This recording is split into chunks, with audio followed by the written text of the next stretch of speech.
उस देश के लोगों से लोग कह रहे हैं कि हम इंटॉलरेंट हो गए। अरे आप तो इस देश में दुनिया की सबसे बड़ी माइनॉरिटी होने के बाद यही सबसे बड़ा फ्रॉड है कि भारत में मुसलमान माइनॉरिटी में है। This is the biggest fraud. लेकिन आप चला रहे हैं, और भारत की राजनीतिक व्यवस्था इतनी पंगु हो चुकी है, इतनी बौनी हो चुकी है कि राष्ट्र भाड़ में चला जाए, लेकिन इन सब की नाजायज मांगों को इसलिए मानो कि सत्ता तक पहुंचना है। सत्ता रहे ना रहे, राष्ट्र रहना चाहिए। कि हरियाणा का एक जज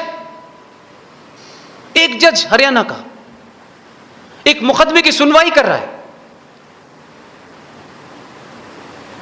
जो विक्टिम है, ये जो दो पार्टियों में से एक पार्टी का हिस्सा था, उसने कहा मुझे हिंदुओं ने मारा। जज का स्टेटमेंट सुनिए। जज का नाम है फखरुद्दीन। जज कहता है कि हिंदुओं से पिट के आए हो, सालों को गोली क्यों नहीं मारी थी? मैं यहां बैठा हूं, देख लेता तुमको मैं। यह भाषा है हिंदुस्तान के जज की, क्योंकि उसका नाम फखरुद्दीन है, और फखरुद्दीन नाम है तो चर्चा नहीं होगी, और चर्चा नहीं होगी तो सेकुलरिज्म की आड़ में कहा जाएगा नहीं नहीं नहीं वो पागल होगा। लेकिन यही बात अगर आप में से कोई कह देगा तो देश में बवाल आ जाएगा। यह है फ्रॉड इस देश के अंदर। इसी देश में एक उपराष्ट्रपति, मेरी यूनिवर्सिटी का वाइस चांसलर, माइनॉरिटी कमीशन का चेयरमैन, ईरान में भारत का राजदूत, अपने पद से उतरते ही कितनी मक्कारी की बात कहता है।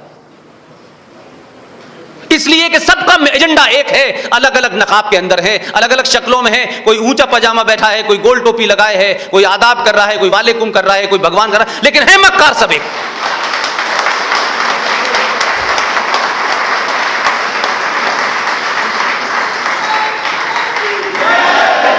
लिहाजा मैं इस बात से चिंतित नहीं हूं। मैंने जो बात शुरू में कही है कि अगर आप ईमानदार थे और हैं, और आपको लगता है कि आपके साथ इनजस्टिस हो रहा है, तो आप मुझे बताइए। आप तो तथाकथित तौर पे लार्जेस्ट माइनॉरिटी हैं। यूएनओ का जो चार्टर कहता है, और भारत की जो आपकी कॉन्स्टिट्यूशन असेंबली की जो डिबेट है, उसमें गोपाल अयंगर को पढ़ लीजिए, पटेल को पढ़ लीजिए, और पता चल जाएगा उन्होंने क्या कहा माइनॉरिटीज के बारे में। ये मेरे विचार नहीं है। पूरी टोटल पॉपुलेशन का जो 2% या 1.5% होगा वो माइनॉरिटी कहलाएगा। लेकिन इसको भी हमने अपीस करके रखा। दुनिया की सबसे बड़ी पॉपुलेशन भारत में मुसलमानों की है, और किसी किस्म की रोक नहीं है। खुलेआम गाली देने की भी इजाजत है, प्राइम मिनिस्टर को भी गाली देने की इजाजत है, और तो और प्राइम मिनिस्टर को दो गाली, वो कोई प्रॉब्लम नहीं है, क्योंकि वो एक पद पे बैठा हुआ है, आपको गाली देने का अधिकार है। आप राष्ट्र को भी गाली देते हैं, और इस राष्ट्र के महापुरुष भगवान राम के ऊपर भी गाली देते हैं आप, और तब भी देश नहीं बोलता है। इसलिए कि आपकी चुप्पी, मुझे नहीं पता आप किस दुनिया को प्राप्त करने का इंतजार कर रहे हैं।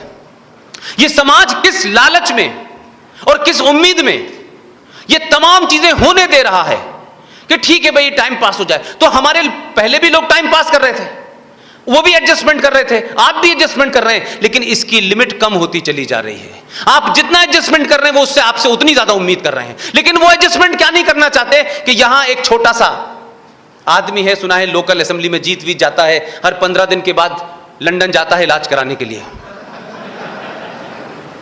मैं इस गुस्से में कह रहा हूं यह बात कि समाज की खामोशी ऐसे लोगों को बढ़ावा देती है। वो कहता है यह बात कि ये भगवान राम की मां कहां कहां गई थी, फरीदाबाद भी गई थी, तो वहां भी गई थी। जिस लहजे और जिस टोन ऑन टेरर में उसने कहा, हलक से जबान निकाल लेनी चाहिए थी उसकी।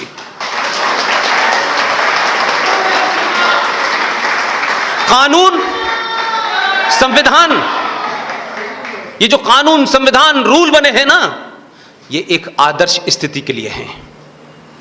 जब समाज आदर्श होता है, लेकिन ये लुटेरे बलात्कारियों के लिए नहीं है कि आप इस उम्मीद में कि कानून उनसे निपटेगा, तो कानून निपट रहा होता तो इस देश के अंदर ये पैदा होते, ये नहीं होते पैदा।